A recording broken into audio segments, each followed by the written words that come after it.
ನಮಸ್ಕಾರ ಸ್ನೇಹಿತರೆ, ಪ್ರಾಪರ್ಟೀಸ್ಗೂ ಸ್ವಾಗತ ಸುಸ್ವಾಗತ. ತಾವು ಇದನ್ನು ನೋಡ್ತಾ ಇರ್ಬೋದು, ಇದು ಕೊಳ್ಳೇಗಾಲ ಟು ಬ್ಯಾಂಗ್ಳೂರು ಹೈವೇ ಪಕ್ಕದಲ್ಲಿ ನೋಡಿ ಕಾವೇರಿ ರಿವರ್ ಹೋಗೈತೆ. ವರ್ಷದೆಲ್ಲ ನೀರು ಹೋಗ್ತಾ ಇರುತ್ತೆ. ಇದು ಇಲ್ಲಿಗೆ ಒಂದು ಸಬ್ಮರ್ಸಿಬಲ್ ಮೋಟ್ರ್ ಹಾಕಿದ್ದಾರೆ. ಅವರು ಮೋಟ್ರ್ ಹಾಕ್ಬಿಟ್ಟು ಹೊಳೆಯಿಂದನೇ ನೀರು ಎತ್ತುತ್ತಾ ಇದ್ದಾರೆ. ಕಾವೇರಿ ಹೊಳೆ ಇದು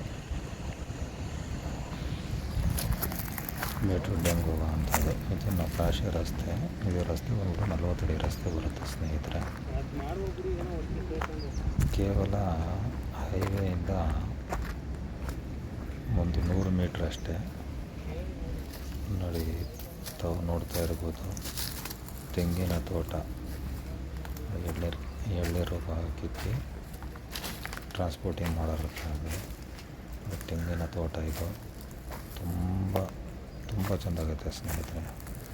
ರೆಡ್ ಸಾಯಿಲು, ಒಂದು ಬೋರು ಸಹ ಐತೆ ನೋಡಿ. ಇದು ಮಿಷಿನ್ ಮನೆ, ಸ್ಟಾರ್ಟ್ರ್ ಫಿಕ್ಸ್ ಮಾಡ್ತಾರಲ್ಲ ಆ ಥರದ್ದು ಒಂದು ಸ್ಟಾರ್ಟ್ರ್ ಮನೆ ಇದು. ಒಂದು ಬೋರ್ ಐತೆ, ಫೆನ್ಸಿಂಗ್ ಐತೆ, ತೆಂಗಿನ ಸಸಿಗಳು ಎಲ್ಲ ಫಲ ಕೊಡೋ ಅಂಥ ತೋಟ. ತುಂಬ ಅದ್ಭುತವಾಗಿ ತುಂಬ ಚೆನ್ನಾಗೈತೆ ಸ್ನೇಹಿತರೆ. ಎಲ್ಲ ಮರಗಳು ಈಲ್ಡ್ ಕೊಡ್ತಾಯಿದೆ. ಮನ ಆಲ್ರೆಡಿ ಸ್ಟಾರ್ಟ್ ಆಗೈತೆ. ಎಳ್ನೀರು ಮಾತ್ರ ತುಂಬ ಅದ್ಭುತವಾಗಿ ತುಂಬ ಸಿಹಿಯಾಗಿದೆ. ಸಿಹಿ ನೀರು ಬರುವಂಥ ಇದರಿಂದ ಒಳ್ಳೆ ತೆಂಗಿನ ತೋಟ. ಸರಿಯಾಗಿ ಮೇಂಟೈನ್ ಮಾಡಿಲ್ಲ, ನೀಟಾಗಿ ಮೇಂಟೈನ್ ಮಾಡ್ಕೊಂಡ್ರೆ ಸ್ನೇಹಿತರೆ ಇನ್ನೂ ಈಲ್ಡ್ ಜಾಸ್ತಿ ಬರುತ್ತೆ. ಎಲ್ಲ ತೆಂಗಿನ ಸಸಿಗಳೇ ಇರೋದು. 4.5 ಎಕರೆ ಇದೆ ಜಾಗ. ತುಂಬ ಚೆನ್ನಾಗುತ್ತೆ ಸ್ನೇಹಿತರೆ. ನೋಡಿ, ಈ ಥರ ತೋಟಗಳು ಈ ಥರ ಹೊಳೆ ಪಕ್ಕದಲ್ಲಿರೋ ಅಂಥದ್ದು, ಹೈವೇಗೆ ಹತ್ತಿರ ಇರೋ ಅಂಥ ಜಮೀನುಗಳು ಸಿಗೋದು ಭಾಳ ಅಪರೂಪ. ಕ್ಲಿಯರ್ ಟೈಟಲ್ ಐತೆ. ಬೇಗ ಬನ್ನಿ ನೋಡಿ.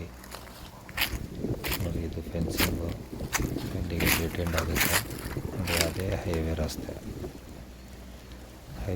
ಅದು ಬೆಂಗಳೂರಿಗೆ ಹೋಗುವಂಥ ಹೈವೇ ರಸ್ತೆಯಿಂದ ಕೇವಲ ಬರೀ ಒಂದು 100 ಮೀಟ್ರ್ ಅಷ್ಟೇ ಮಣ್ ರೋಡ್ ಬರುತ್ತೆ ಸ್ನೇಹಿತರೆ. ನೋಡಿ, ಕಾರುಗಳು ಹೋಗ್ತಾ ಇರೋದು ನೋಡ್ತಾ ಇರ್ಬೋದು. ಈ ಹೈವೇ ರಸ್ತೆಗೆ ಒಂದು 100 ಮೀಟ್ರಲ್ಲಿ ಇರೋ ಅಂಥ ಇದು ತೆಂಗಿನ ತೋಟ. ಒಳ್ಳೆ ಫಾರ್ಮ್ ಹೌಸ್ ಆಗಲಿ, ರೆಸಾರ್ಟ್ ಆಗಲಿ, ಏನೇ ಬೇಕಾದರೂ ಮಾಡ್ಬೋದು ಸ್ನೇಹಿತರೆ. ಆಲ್ರೆಡಿ ಇನ್ಕಮ್ ಸ್ಟಾರ್ಟ್ ಆಗುತ್ತೆ ತೋಟದಲ್ಲಿ. ಜಮೀನು ತಗೊಳ್ಳೋರು, ಮಾರುವವರು ಕಾಂಟ್ಯಾಕ್ಟ್ ಮಾಡಿ. ಜಮೀಲ್ ಲಾಲ ಪ್ರಾಪರ್ಟೀಸ್.